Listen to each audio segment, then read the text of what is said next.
Thanks for coming, everybody. Yeah, thank you. We're a nice little small audience, so we can definitely throw open to sort of individual questions if any of you have them in a minute. But look, my name is James Thomas. I'm new at the university. I'm the Executive Director of Strategic Comms here. But welcome to UNSW. Thank you very much. I'm very excited. How long have you been in the job? I'm interviewing him now. I think this is my ninth day. Ninth day. So it's meeting your expectations, I hope. Yeah. Well, look. Ironically, all the media inquiries I'm getting are about AI. So I hate to break it to you. The AI story is not breaking anytime soon. No. I thought in 2016, when AI started to become successful and popular, I'll write a book about AI, and that'll be it. And the story has just got bigger and bigger, and it's getting bigger and bigger. Well, I was actually, that was going to be my first question of you, but allow me to, because we are recording this, let me just very quickly introduce you, just so that everyone knows who we have here. And I could read this intro forever. You have been involved in the AI space for a very long time and are essentially one of the... Ever since I went to university. Well, how did you first fall into AI? Tell me that. Through the dreams I had as a young boy. I read too much science fiction, authors like Arthur C. Clarke and Isaac Asimov. And they wrote about a future which was full of these marvelous machines, intelligent robots and smart computers. And then I got my hands on a early computer and realizing this is the substrate on which we're going to build it. This could be something that would happen in my lifetime. I could be someone who could help build it. And back then it wasn't really pretty mainstream, but there was one university in the world that had a department of artificial intelligence, and I went and studied there, did my PhD, and that was 40 years ago. Where was that? Edinburgh University. Some people had worked with Alan Turing, the father of computing, the father of AI, at Bletchley Park, had washed up after the war in Edinburgh for some strange reason, and they founded at the time, the first Department of Artificial Intelligence. My father, who's a very fit, healthy 91, the other day said to me, he said, "You when you went to university to study that AI stuff, thought it was a bit odd. But now I see you were playing the long game." Well, let's start with the grand, shall we? And we'll narrow down into some topics. Is AI, in your view, a force for good, or are there concerns around bias, job displacement, misinformation? I mean, my usual answer here is it's both. It is a force for good. There's going to be there are already some fantastic things that we're using artificial intelligence for. I mean, as an example, the latest antibiotic. We're running out of antibiotics because we're overprescribing antibiotics. We're getting drug-resistant bacteria. We're still using penicillin, the first antibiotic that we discovered by chance. We're not discovering new drugs quickly enough. It takes a couple of years, $2 billion to get a new drug to market. We face the real prospect of getting back the diseases that that antibiotics now fix, if we don't somehow start discovering antibiotics quicker. Unfortunately, AI, machine learning, has now discovered the newest antibiotic that's under clinical trial. It was called, lovely enough, halicin, like penicillin, halicin, and Hal in honor of Hal, the AI computer in Arthur C. Clarke's 2001. That is amazing. So so that's the good, but equally, I think we have to also be very mindful. It's a double-edged sword, like almost any technology. Most technologies you can think of, there are positive uses and negative uses, and there's plentiful negative uses that AI could have. And similarly, we're starting to see, if we're not careful the way it's deployed, if we move fast and break things, to quote some people in Silicon Valley, we may break things that are actually valuable to us. Well, I mean, I look at my own personal experience as a comms guy, and it's, in fact, I worked really hard in a job for an organisation, and I would really try and write these sort of amazing media releases, and I'd take them up to the boss, and he kept telling me that he thought that he was like, "Oh, we're a conservative institution, James. This media release is a bit avant-garde. Go and try again." So I'd go down, and after being rebuffed by about the fifth time, I got a little bit annoyed, and so I went down to my computer and I just went, oh, ChatGPT, this, that, and the other. It spat it out in 3 seconds, and I took it up to my boss, and he said, oh, mate, that's exactly what I was after. Thanks very much. So given that, is there a real risk that people like me, our brains are going to get lazier if we default to using ChatGPT all the time for our media releases, for our exams, for my speech writing and that sort of stuff? And how do we safeguard against that? Yeah, that is one of the things that worries me, that machines will get smarter than us, not because machines got smarter, but we got more stupid. Humans are naturally lazy. We'll dumb ourselves down. That there are important things that we learn in doing those skills, in writing an essay. I always say to people, we don't ask people to write essays. We don't ask students to write essays because there's a shortage of essays. We don't ask them to write essays because there are many places in the world where you're going to be, unless you're an opinion ed writer for the Sydney Morning Herald or a speech writer for a politician, you don't write an essay after you leave university. Yep. Those are the only two jobs pretty much where essay writing is the core of what they do. But you write essays because they force you to have a command of a subject of knowledge. They force you to understand how to communicate. They force you to understand how to think critically and construct an argument about things. Those are important skills. They're important skills for so many different other things that you do, and essays are a good compact way of teaching that and testing that. Yeah. And so, I'm pretty sure we're going to carry on setting people essays. Maybe we have to put them in exam conditions so they can't cheat with ChatGPT. But those are important skills, and we have to make sure that we keep on exercising ourselves. So one of the techies put it very nicely as we were waiting to go on. He said, when we automated, we got machines to automate some of the physical things we did, we ended up going to the gym to keep ourselves fit. And the same is going to have to be with our minds. If we automate some of the things that our minds do, we're going to have to go to the mental gym to ensure that we keep those thinking, those cognitive skills. I'm going to bring it to Sustainable Development Goals in a minute, but just before I do, can you tell me what the frontier of AI looks like at the moment? You're always looking over the horizon. I'm still getting used to the fact that it corrects my grammar and my spelling. But there is already, you spoke about the bacteria, but what else? What other sort of real society-changing functions are you seeing? Well, I mean, the big one, which has both great use and also potential risk, is this agentic idea that systems, we're now getting agentic systems. We're giving some agency, some ability for machines to do things without our close supervision. So it was pretty surprising that the public's imagination was captured by ChatGPT, because it sits there, waits for you to ask questions. You can ask it questions about astronomy to zoology, which there aren't many places where that's the thing you want. If you're a contestant on Who Wants to Be a Millionaire, this is the tool for you. But that's not really what most people want.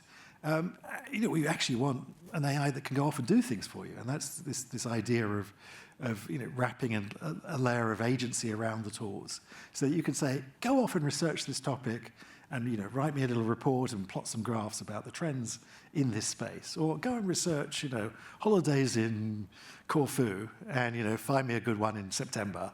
And it can go off and search the web and find you and give you some pros and cons of the different providers and look at how they've been rated. So it can go off and do a bunch of different things, summarize the information, synthesize the information. That's actually much more useful for you than just having a system that sitting there passively waiting for you to actually ask it questions that can go off and do a bunch of tasks. Yeah. We are here today at an SDG showcase. So I only learnt recently that AI is playing a role in sustainable development.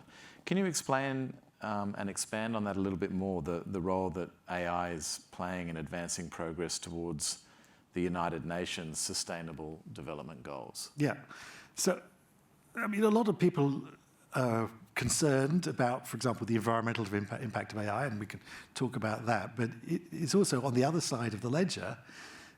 Every one of the 17 Sustainable Development Goals, you can name work that's going on to use AI to help us address those challenges, whether it be healthcare or poverty or the planet. There's plentiful ways in which AI is being used to live on the planet in a more sustainable way, to address some of the great challenges that we have in terms of disease and climate.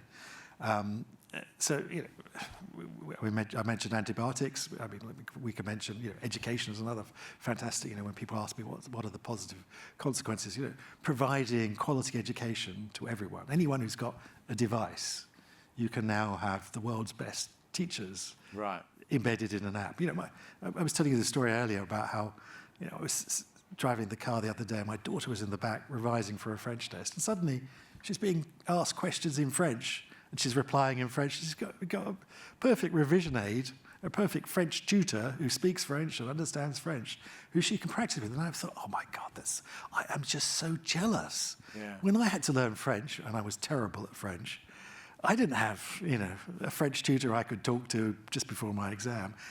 I had nothing at all. I could play a tape of French, that was it. And now there's these fantastic, I'm so jealous of young people who've got these fantastic tools that can democratize education, that can provide quality education to, obviously we have to worry, it only works if you've got a device. So there's still the digital device. Those people are, the billion people who aren't on the internet, the billion people who don't have access to any device, so we still have to fix that. But for the people who do have some access, who do have some ability to connect and do have some devices that they can access or share, then we have a fantastic way of distributing quality education to those people.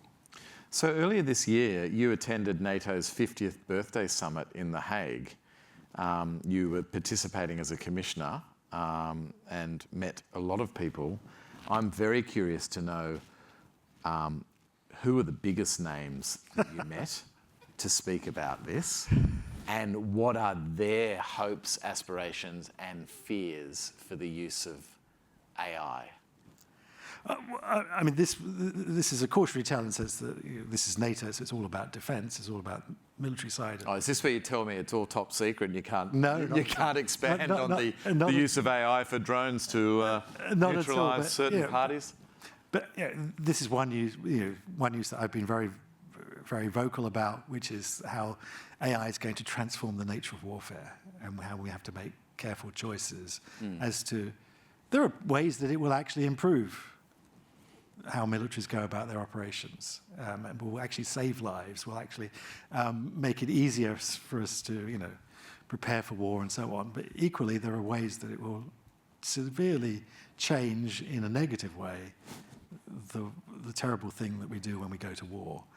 And the context of this is that there's a bunch of technologies that we have thought carefully about how we use them in war.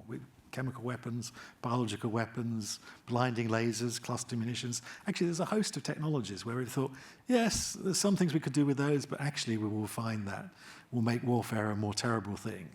Nuclear bombs. Nuclear bombs is another example. There's plentiful technologies where society as a whole, the international community has come together and said, yeah, okay, we've invented this thing. There are peaceful uses of nuclear technology that will actually be potentially beneficial to the planet and a way to sustainably generate energy.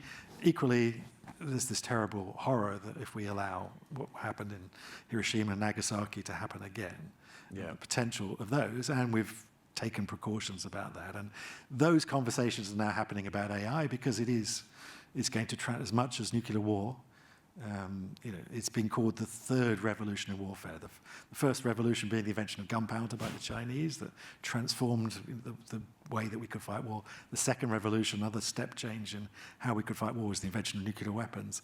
And people are rightly calling the invention of AI as a third step, again, a step change in the speed, scale, accuracy, deadliness of war, and how we're careful about how we use AI, so that we get the positive benefits, like improving education and so on, and coming up with new drugs, but limit the negative, the downsides of that. So it's those sorts of conversations, and the good news there is, and for other people who are passionate about other things in other SDGs, that I've discovered is the world is pretty flat. I'm absolutely amazed. I have sat in a meeting at the United Nations headquarters with the Deputy Secretary General, the number 2 in the United Nations, who asked to meet me I'm a random professor. Yeah. I've met Prime Minister Modi. I've met various other prime ministers. I've met I've met 2 kings, 2 queens, numerous foreign ministers, numerous ministers of defence, numerous parliamentarians. It's amazing that Donald Trump better watch out. You might get the Nobel laureate before him, mate. No. No, but it's remarkable how flat the world is. You actually think you're a long way away from people like that, but it's remarkable how, with a little bit of publicity, you can get yourself in conversations with people like that who are making strategic decisions that have long-term consequences. And so, anyone who's passionate about other things, it's reassuring to know that the sort of expertise you find in universities is the sort of expertise that people like that will tap into. Tell me, what are there grand misconceptions that policymakers have about AI, and can you reflect on that if there is, and what you would do to try and correct them? Yeah, of course. I mean, a lot of what not just policymakers but the public think about AI is driven by what Hollywood would like them to believe, and those are fanciful tales, dramatic tales, and the reality, of course, is much more prosaic. But that's why I've spent a third of my time talking to the public, writing books, trying to dispel some of the myths, trying to focus people's attention. It's not Terminator that you have to worry about. It's much more prosaic things, the sort of things that you were talking about, the fact that we might be dumbing ourselves down, that we run the risk of being in a world in which truth is a very fungible idea already. It's a very contested idea. And we're about to flood that world with AI-generated synthetic content of videos that are completely believable, audio that's completely realistic, huge amounts of synthetic text. How are we going to be able to spot the true from the false anymore? Very good question. How will we? Well, I mean, university is one place where we try and provide that expertise. But I do worry that we'll end up in a world in which a bit of me actually hopes that social media just becomes so full of this content that people just then realise that social media is just for entertainment. Yeah. If you want news, you've got to come to, you go to a credible source, you go to a university's website, you go to the ABC. Mate, I think that horse has bolted. I used to be a news journo, and there's a reason I'm sitting here now, because they couldn't pay me anymore. Well, and again, I feel somewhat guilty about that, because the tech industry, AI is starting to do that now, have undermined the way that we pay for media. Yeah. Both by taking the advertising income, but also by becoming most of the biggest news organization on the planet today is Facebook. Most people get their news from Facebook. And that has undermined the revenue stream, the eyeballs, the attention that used to pay for what you do. That is worrying, because it takes time and effort to separate the truth from the conspiracy theory. Yeah. And what sort of world it's going to be if we're not doing that anymore. So bringing it back to the sorts of people that are in the room here and this campus, how would you advise we use AI to best become better students and best become better teachers, rather than lazier students or lazier teachers? It's a great question, because I think it's a fascinating time to be at a university, because universities are very old-fashioned, traditional institutions, right? I saw a wonderful list of the 500 oldest institutions on the planet. You've got the Catholic Church, you've got a bunch of religions, you've got a few royal families, you've got a few corporations, not many, a few Italian banks and Dutch publishing houses, and then the rest of the other half of the list, universities. Right. Right. We're essentially monasteries that changed their mission to become institutions of learning and institutions of innovation. The great thing is that mission is never going away. Right? The world is going to change. The world is changing underneath us dramatically. But those two missions don't go away. You're always going to have young people who need to have the finishing school for their education, and there's ever more knowledge for them to learn. And secondly, you always need places to innovate, to push back the boundaries of science and technology. So those two missions don't go away, even if the world and how we go about the world is transformed by technologies like AI, which it is. But what was pleasing, actually, was to see how quickly the university spun up a bunch of things to think about, well, how do we change what we do with AI, and what do we need to teach people, given that AI is going to be doing various things for them in the future, which is thinking, about this is an opportunity to help us deliver more quality, better education to people. It's also an opportunity to think about, well, what should we be teaching people? Because some of that stuff will be just like we don't do multiplication, division anymore ourselves. We get calculators to do that. Yeah. We don't use log tables anymore. I remember being taught log tables. No one uses log tables. No one would know what that is. No, Who knows what a log table is here? The old people in the room will recognize what those things are. We move on. We've got fantastic devices that do those things for us that mean we can be far more productive. And the same with AI. We need to think about, well, how can we use this to better deliver education at scale? We're a big university. There are ever more demands on what we can do. How can we use it to improve the quality of what we do? And how do we need to change what we teach? Because AI is going to be doing some of those, the 4Ds, the dirty, the dull, the difficult and dangerous things for us, and freeing us up to do the things that are uniquely human. So it's an interesting time to be at a university when we're thinking about how AI changes our mission in both how we deliver it and what that mission is. It was disappointing that the New South Wales Department of Education's first reaction to ChatGPT was to ban it. Right. I remember going on the radio saying, good luck with that, because it's going to be embedded everywhere, and it is now. It's in it's in Outlook, it's in your browser, everywhere you can find it. So there's no chance you could ban it. But also, that was the wrong reaction, because it was missing the opportunity. It was just seeing the risk. Students were going to use it to answer their homework and cheat, not seeing, actually, no, there's an opportunity here to deliver better education. It's also an opportunity to think about, well, what are the appropriate skills for the 21st century? They're not the same skills as the skills for the 20th century. Yeah. So when my 12-year-old comes home with a speech writing assignment or an essay, how do I use ChatGPT ethically to help his brain grow, but to maybe improve what he's doing? It's a good question. I mean, it's a good brainstorming tool. It's actually very good at getting you to think out of the box. Yeah. But equally, that's a case where I'd say you don't want to outsource the writing to the ChatGPT, because otherwise you won't have learned. You won't learn. Yeah. You won't remember. There's plentiful evidence that writing, the physical act of writing with a pen, which we don't do much of, actually helps you remember stuff. My daughter, turning 15, she started studying seriously for exams now. She said, Dad, you did a lot of exams. I said, yeah, I did a heck of a lot of exams. She said, yeah, Dad, you were quite good at exams. Yeah, I was quite good at exams, yes. She said, so what's your best tip? I said, write it down. Yeah. Write your notes down, your revision notes, practice. There's something strongly embedded in our brains that has to go through our brains and into our fingers, that writing allows you to remember those things much better. James, do more work at home. Good for your marriage.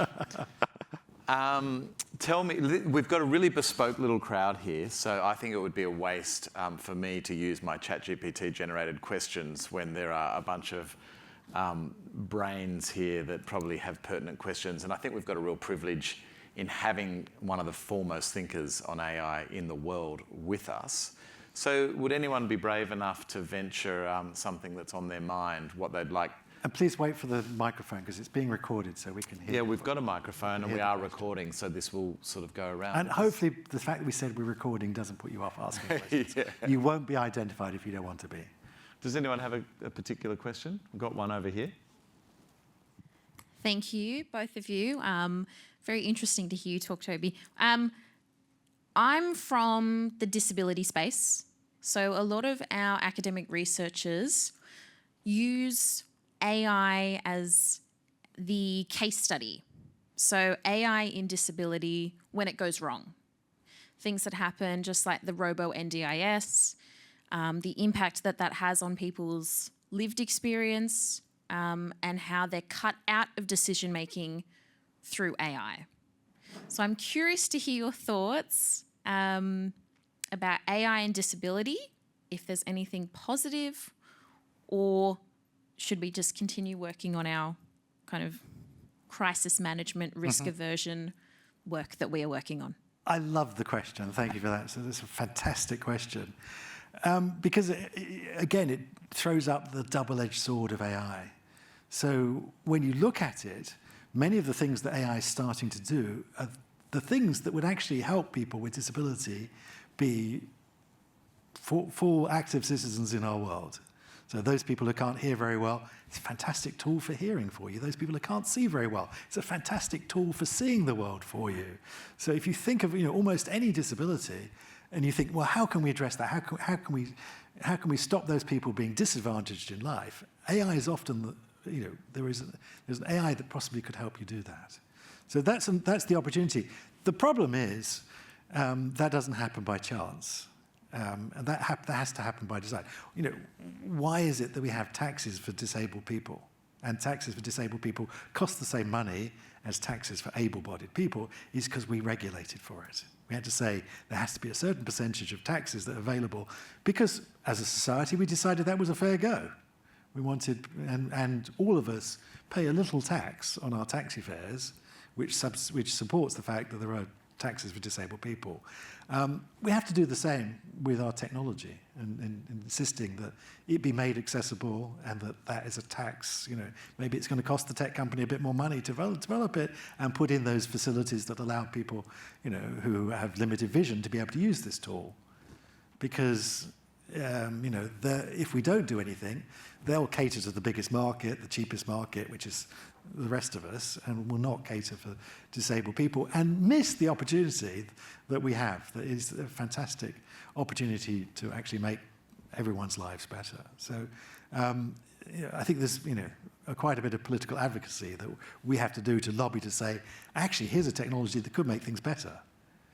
The problem is the default is the one that you're talking about. You're talking about how people have not thought carefully about it, and it turns out this is a tool that actually does the worst. It amplifies the discrimination that people see, and that's always the challenge with the technology. It's in the wrong hands with careless users.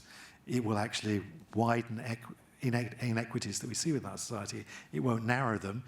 It could be, though, it could so have been used to narrow those inequalities that we see within our society. Somewhat related, oh yes, we have another question. I'll go. Did you have a question, or you're? Oh yeah, just the lady in the middle there. Hi, thank you for the panel.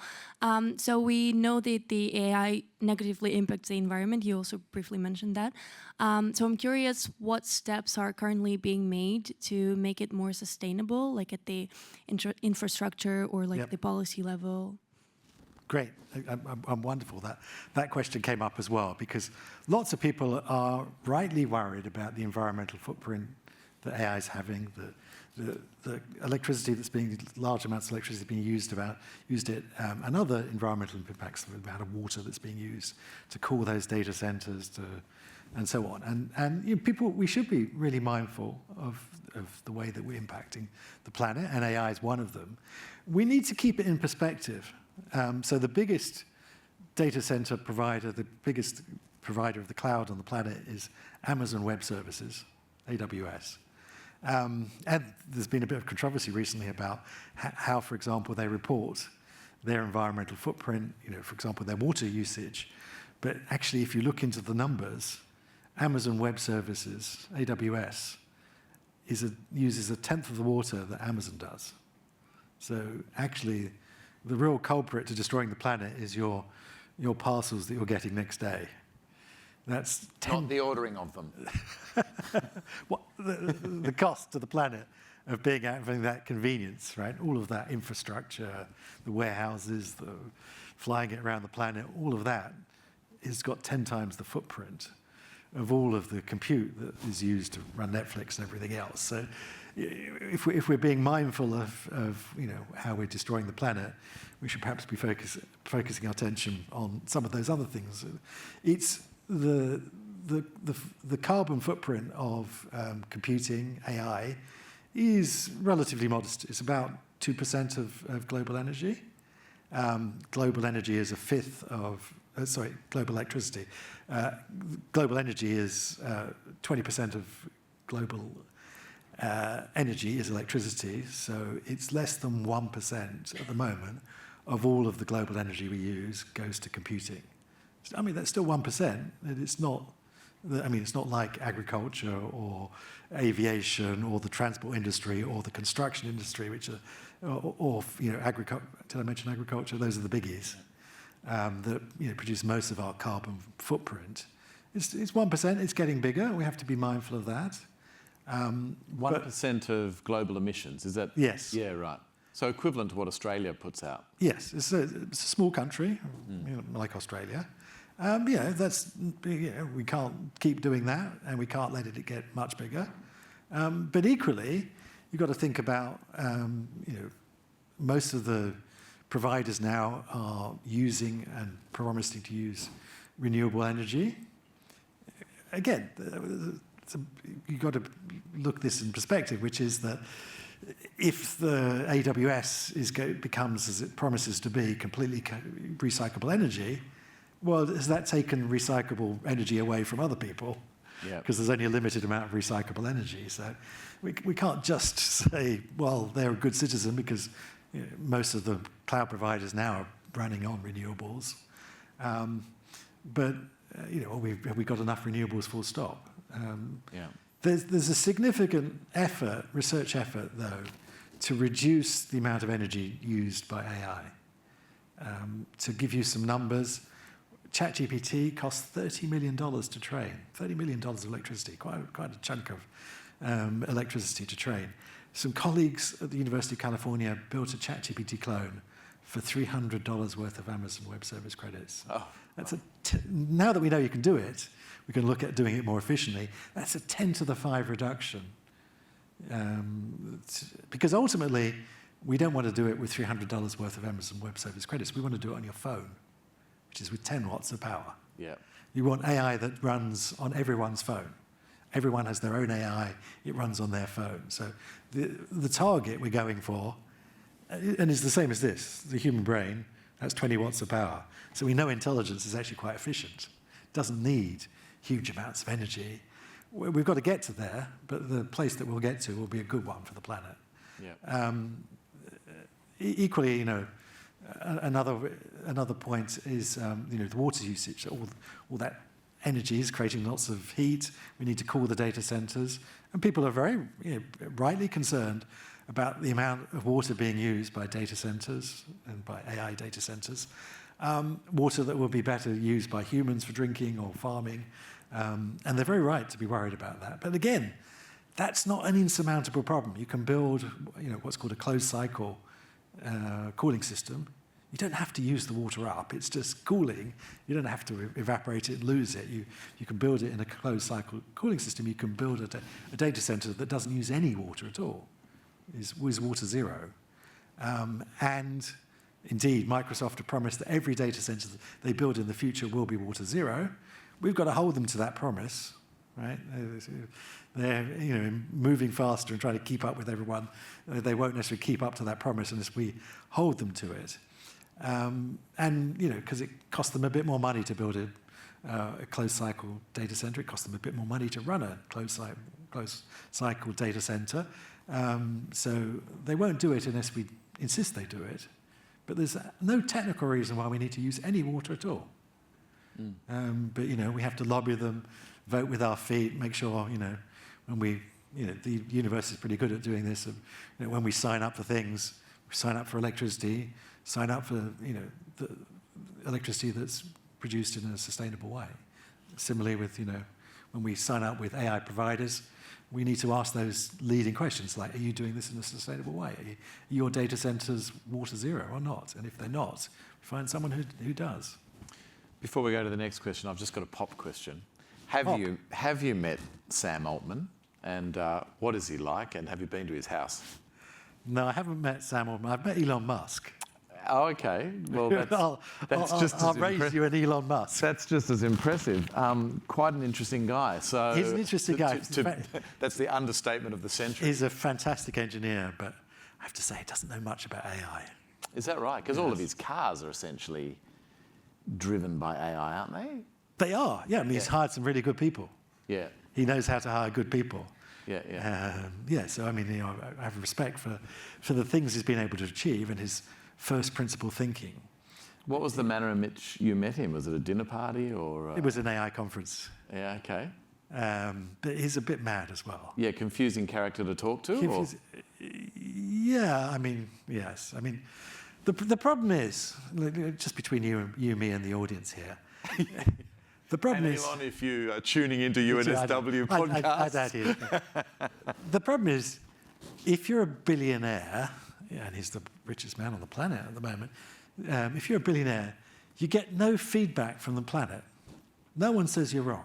Correct, yeah. Right? And that's not good for anyone. You need to get constant feedback from the planet to be told, Toby, that's absolutely stupid, that's mad, you need to people keeping you in your place. And the problem with billionaires is that they don't get any feedback. They're never wrong. Everything they do is, that's a fantastic idea. Yeah, interesting. Does anyone else have a burning question? Yes? My microphone with me already. Excellent. Hi, nice to meet you, Toby and James. So my name's Paul. I am doing some research here at UNSW in the environmental space. So it's kind of backing up what you're saying. There's great impacts in AI environment. We're looking at how we can optimize ecological corridors, and there's a lot of great impacts for that. But this question isn't really about that. Just wanted to support that. It's lovely to hear. It's fantastic to hear. There are wonderful ways that AI can be used to improve the environment, improve the sustainability, improve. There's so many frontiers coming up. There's Google Earth AI has just come out recently. They have some amazing things going through that. So there's just, again, it's just the start of a huge wave of things that are changing. But I wanted to ask a question. It was a bit pertinent to what you were saying before with the billionaires as well, with the democratization of information. People are saying the same thing with Goethe and the printing press back in the day about sort of introducing information to the masses. But the question is, who's providing that information? You've got maybe OpenAI that might have been non-for-profit or something, but you've got DeepSeek, you've got Anthropic Claude, you've got Google Gemini. This information here, maybe we're in the wild west of open source AI models now, but who's deciding what information goes to the people? And if we've really got 3, 4, 5, 6 models that 90% of the population is using, what precedent does that lead to? Is there maybe a case for us here in Australia, or like a global sort of setting maybe, where we have to have some controls like a GDPR or something like that, but in the AI space? I know it's a complicated question, but yeah. It's a fantastic question. I think it's an excellent question. It's a wonderful question, because you're putting your finger on a really important question, which is, you did mention that my favorite one, Grok, because that has a different worldview again, and it's very. If this is Elon Musk's, Twitter's, X's AI bot called Grok, go and play with it, because you understand. You start to see these bots have their own politics. Yeah. Elon Musk would like to think that this is free of bias, but it's not.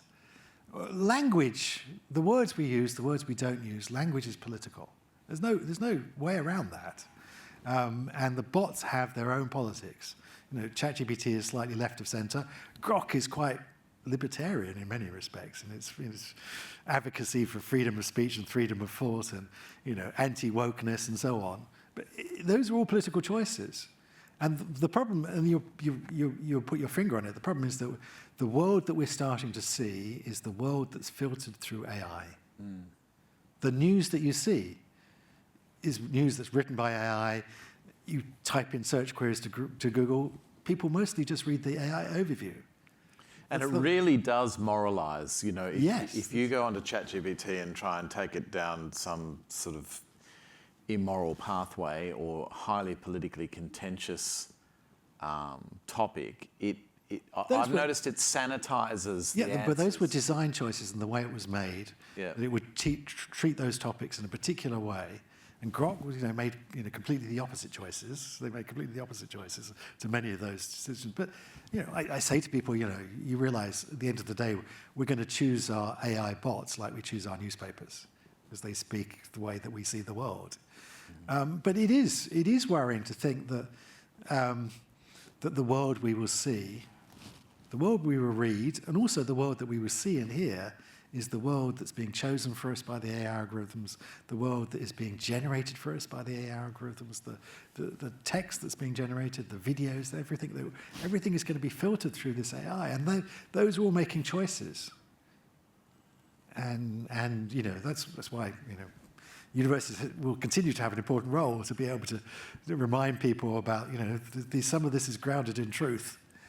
Yeah. And be able to give people the critical appreciation to understand those choices, and that there are other ways to see the world, and there are other answers to these questions that the AI is not necessarily giving you. Does anyone else have a question? Yeah. So I wonder if there is currently an AI detection tool that can accurately and with a very small margin of false positives distinguish human-written content and AI-generated content.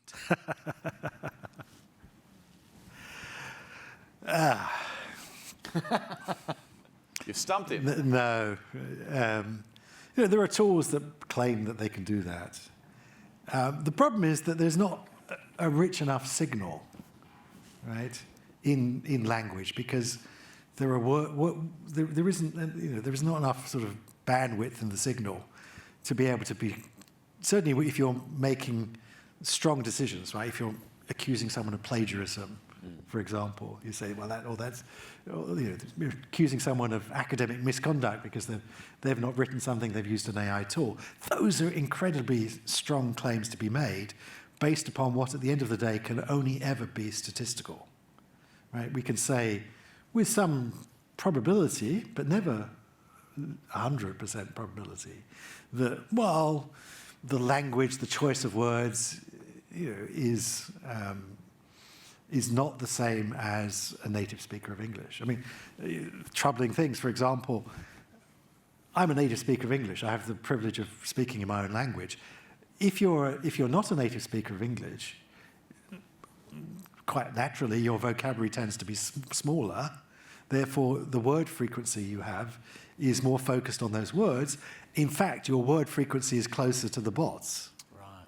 And so people who are speaking English as a second language are more frequently mistaken as being bots than native speakers like myself. So there's a discrimination being introduced, if we're not careful, that the tools will tend to pick on non-native speakers, just because, obviously, if I'm speaking in French, my vocabulary is modest. Similarly, if you're not a native speaker and you're speaking in English, your vocabulary is not as modest. It may look on the surface more like a computer generator. So we have to be really careful that it's very hard, and we can never say with anything confidence. I mean, we can do fun things. We can work out what Shakespeare did or didn't write, and whether he's Francis Bacon. We can use these AI tools to analyze text and make some statistical conclusions, but we can't say anything with any certainty. Before we go to the next question, can I ask you a question about society? Capitalism, corporate worlds are essentially about profit, and therefore there's a gap in the things that we can get done because there's no profit in it. What role can AI play in filling that gap, in doing things that corporate Australia might not do? And I'd take you to the example that you told me about a minute ago in the surf lifesaving arena, for example, and any other examples. I think that's, I'm pleased you brought that up, because I think it's an important part of our mission. We receive public funds, and we have an important mission for the public to appreciate that what we do is a value, a societal value. And I think one of the areas that we can do huge societal value, this whole day is a good example of that, is by working on problems that aren't of commercial value.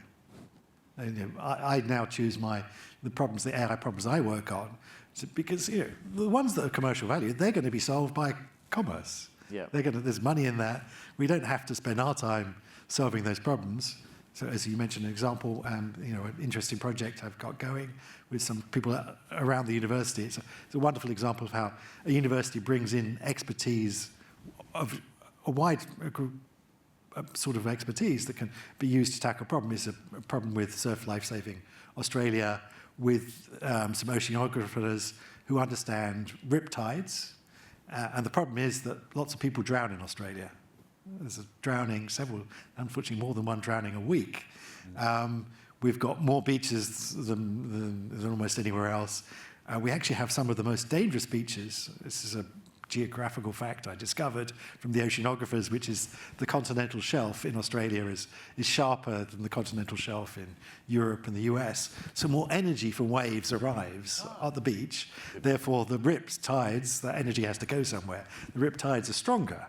So, if you grew up swimming as I did in Europe, you're not used to coming across such strong rips. And so we have, unfortunately, and we have, it's a vast country, many unpatrolled beaches, and it's on the unpatrolled beaches where people die, getting caught in riptides. So I've been working now with Surf Lifesaving and Dr. Rob Brander, who's the world's expert on rips, who happens to have his office down the road from me here in UNSW, who knows everything about rips, to see if we can build an app, an AI that sits on your phone. You point the camera at the beach, and it looks at and has learned how to identify where the rip is and says, don't swim there. Yeah, right. That's pretty cool. Taking that thought a little bit further, I'm an ocean swimmer, and I spend at least half of every swim wondering if I'm going to get my toes nibbled by something big and grey. What role? Only your toes. Yeah, my leg and my arms. What role could AI play in preventing shark attacks and removing nets out of the beach as a shark control? Yeah, again, I think that's a wonderful example of something that AI could help us with, because the nets are not very good. No, they don't. There's plentiful marine life that gets caught in the nets that we don't want to kill. We don't really want to kill the sharks either, but we just want to move them somewhere else. And whether we can actually, the few times that a shark happens to be the area, just get people off the beach, and it's after all, it's their domain.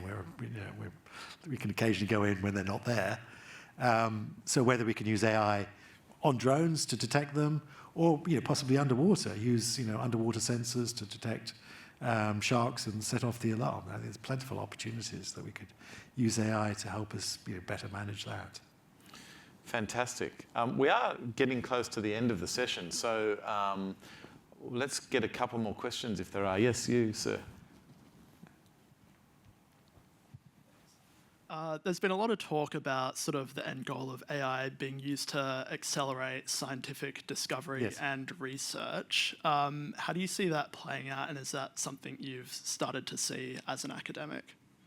Great question. Yeah, no, I mean, it's one of the areas that excites me. So last year, we had the Nobel Prize in Physics and the Nobel Prize in Chemistry won for artificial intelligence. So physics was my colleague, Jeff Hinton, who had invented deep learning, or was one of the people who popularized deep learning, which is behind the AI revolution that we see today.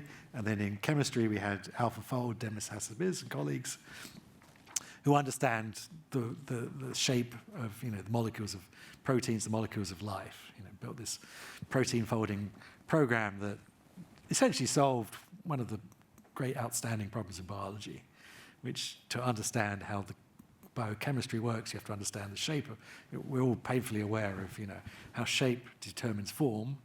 The spike in the COVID virus that was central to its action. So understanding shape is incredibly important to understand how biological molecules function. So now we've got a computer program, an AI program, AlphaFold, that tells you how proteins fold. We can actually start using that design.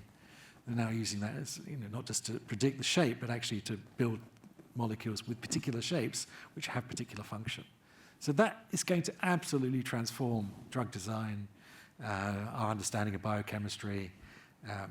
I'm really excited in the way that it will allow us to accelerate science, discover I mentioned, new antibiotics, but discover new drugs. I can see a time in the not too distant future where most of the cancers of the world have been solved.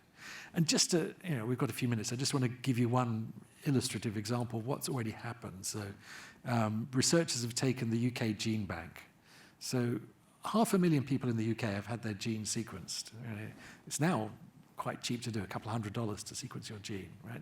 Again, that's, remarkable exponential advance. It costs millions of dollars to sequence the first human genome. It was a multi-year effort. Now we can do it, in a few hours on a high throughput machine for $200. So 500,000 people in the UK have had their gene sequenced, and they have kindly shared that information with the world. Put it in this public database, the UK Gene Bank. Plus, all their anonymized medical information about their family history, their medical background, so all of the phenotypical information that we have about them. This is a fantastic data set. We're talking about terabytes of data. The problem is humans, just can't see the wood from the trees. It's just too much data. And most of it is, gene sequences, letters of the alphabet. Doesn't mean anything to us. It's impossible for us to make heads or tail of that. But you can throw even simple AI at that and discover useful things. So, and make amazing predictions. I mean, you could, with just some very simple machine learning, they can predict at birth how tall you're going to be to the inch.